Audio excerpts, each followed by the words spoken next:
Namaste everyone. My name is G.R. Dikshit, studying 3rd standard A section.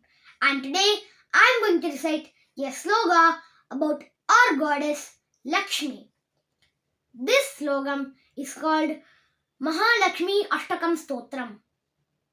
Indra Uvacha Namastestra Mahamaya Sripite Surabhujite Changchakragadahaste Mahalakshmi Namostute Namaste Garudarude Kolasurabayankari Sarva Papa Hare Devi Mahalakshmi Namostute Sarvajñe Sarvavarade Sarva Dushta Bayankari सर्व दुःख हरे देवी महालक्ष्मी नमोस्तुते सिद्धि बुद्धि प्रदे देवी मुक्ति मुक्ति प्रदायिनी मंत्रमूर्ते सदा देवी महालक्ष्मी नमोस्तुते आद्यंतरहिते देवी आदिशक्ति महेश्वरी योगजे योग संभूते महालक्ष्मी नमोस्तुते स्थूल सूक्ष्म महारौद्रे महाशक्ति महोदरे महापाप हरे देवी महालक्ष्मी नमोस्तुते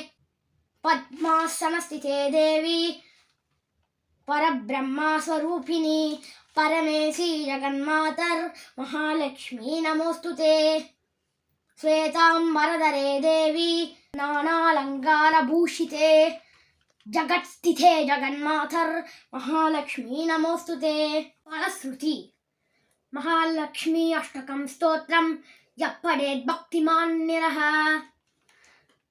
सर्वसिद्धिमवाप्नोति राज्यं प्राप्नोति सर्वदा एककालं पठेत् नित्यं महापापविनाशनं द्विकालं यप्पठेत् नित्यं धनधान्यसमन्वितः त्रिकालं यप्पठेत् नित्यं महाशत्रुविनाशनं महालक्ष्मीर्भवेत् नित्यं प्रसन्नवरदा शुभा।